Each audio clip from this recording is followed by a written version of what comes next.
और सत्ता में अब बात उस विशुद्ध राजनीतिक आइडिया की जिसकी कल से खूब चर्चा हो रही है और सोशल मीडिया पर इसके बारे में खूब लिखा और बोला जा रहा है। यह आइडिया है इंडिया का, या यूं कहें कि Indian national developmental inclusive alliance का। कल विपक्षी दलों ने अपने गठबंधन का नया नाम यही तय किया। अब यह चर्चा का विषय है कि जिस नाम का तोड़ निकालना एनडीए के लिए मुश्किल हो रहा है, वो नाम रखा किसने। कल से आज तक इस पर कई दावे हो चुके हैं। सूत्रों से सबसे पहले यह दावा किया गया कि इंडिया का आइडिया राहुल गांधी ने दिया। पीटीआई ने एक वीडियो बयान ट्वीट किया जिसमें कांग्रेस प्रवक्ता सुप्रिया श्रीनेत ने यह दावा किया कि यह एक सामूहिक प्रयास था। मुझे नहीं लगता कि हम इसका कोई श्रेय ले रहे हैं, लेकिन हां, यह विचार राहुल गांधी की ओर से आया था। इसका मतलब हुआ कि आइडिया का श्रेय राहुल गांधी को दे दिया गया। लेकिन कुछ ही देर बाद न्यूज एजेंसी एएनआई ने बैठक में मौजूद वीसी के पार्टी के चीफ थोल तिरुवल्लम के हवाले से यह दावा किया कि इंडिया नाम का प्रस्ताव पश्चिम बंगाल की मुख्यमंत्री ममता बनर्जी ने रखा था।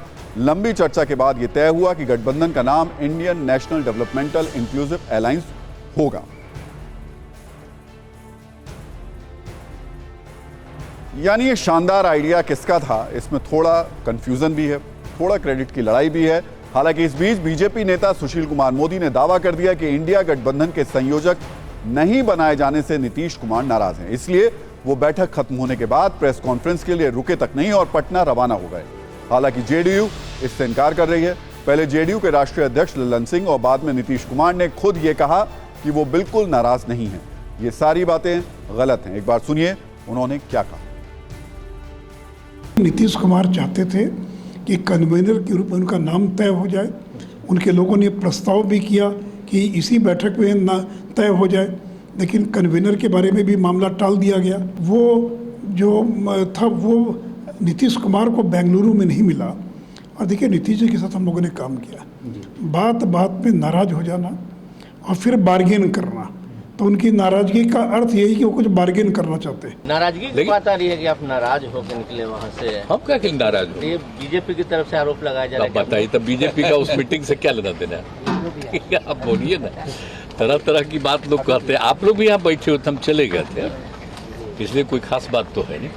वहाँ तो बात हो गई थी, वही उन लोगों को कहना था, वहाँ पर कही है, कोई ऐसी खास बात नहीं। हम तो बोल ही दिए थे कि हम लोगों को निकलने दीजिए, अब ठीक ही। तो एक तरफ क्रेडिट डिस्क्रेडिट, पसंद और नाराजगी की बात है, दूसरी तरफ इंडिया नाम पर क्रिएटिव वॉर शुरू हो चुकी है। कल इंडिया नाम तय करने के बाद कांग्रेस ने आज एक पोस्टर जारी किया। इसमें बड़े बड़े लेटर्स में इंडिया लिखा है और प्रधानमंत्री नरेंद्र मोदी की छोटी सी तस्वीर है। मैसेज क्लियर है कि इंडिया से बड़ा कुछ भी नहीं है। दूसरी तरफ बीजेपी ने एक वीडियो ट्वीट किया है। इस वीडियो में एक व्यक्ति के कई सिर हैं और लिखा है सिर्फ नाम बदला है, नियत नहीं। कल ही पीएम मोदी ने विपक्ष पर हमला करते हुए कहा था कि यह भ्रष्टाचारियों का सम्मेलन है।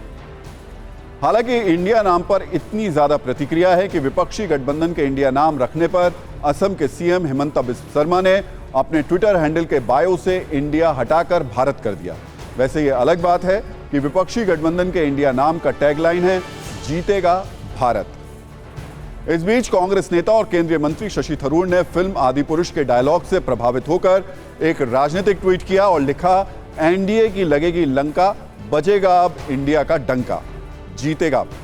इस तरीके के ट्वीट से यह बात समझ में आ रही है कि आने वाले दिनों में राजनीतिक शब्दावली के स्तर में बहुत से उतार चढ़ाव होने वाले हैं। इस बीच टीएमसी सांसद शताब्दी रॉय ने कहा कि अगर कांग्रेस प्रधानमंत्री पद की रेस में नहीं है तो हम चाहेंगे कि ममता बनर्जी बने। जबकि सीपीएम की नेता वृंदा करात ने कहा कि पंचायत चुनाव के दौरान बंगाल में टीएमसी की तानाशाही देखने को मिली। पश्चिम बंगाल में संविधान और लोकतंत्र को बचाने का फैसला राज्य के पार्टी नेताओं से परामर्श के बाद किया जाएगा। यानी गठबंधन का नाम तो ठीक है, लेकिन कुछ बिंदुओं पर मतभेद भी हैं, जिस पर 60 सेकंड की एक छोटी सी रील देखिए, फिर आगे की बात करेंगे।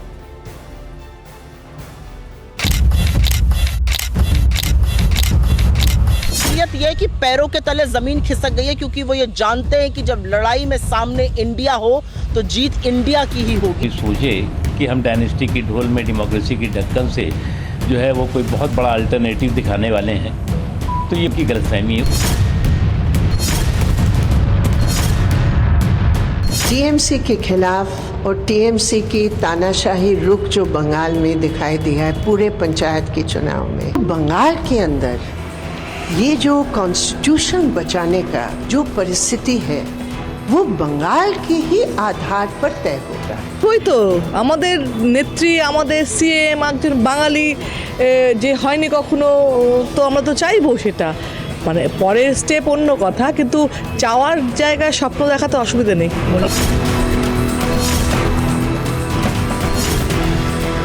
वो बीजेपी जिसने 2014 से लेकर 2023 तक पिछले 9 सालों में एनडीए की एक भी बैठक नहीं बुलाई, वो मजबूर हो गई बैठक बुलाने।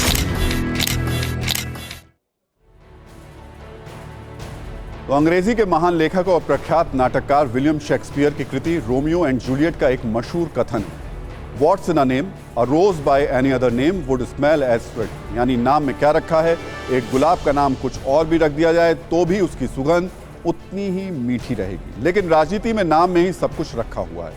नाम और उसके परसेप्शन से सारा खेल बदल जाता है। और ये भी मानकर चलिए कि यहाँ नेताओं के लिए सुगंध सिर्फ वोटों की और सत्ता की होती है। अब विपक्ष के इंडिया वाले नामकरण में वोट और सत्ता की सुगंध कितनी है, ये धीरे धीरे क्लियर हो जाएगा। 2024 के लोकसभा चुनाव अब ज्यादा दूर नहीं है। वैसे बीजेपी को इस नाम में कोई मीठी सुगंध नहीं आ रही है। उसके अनुसार इसमें दुर्गंध है। फैसला अब जनता के हाथ में।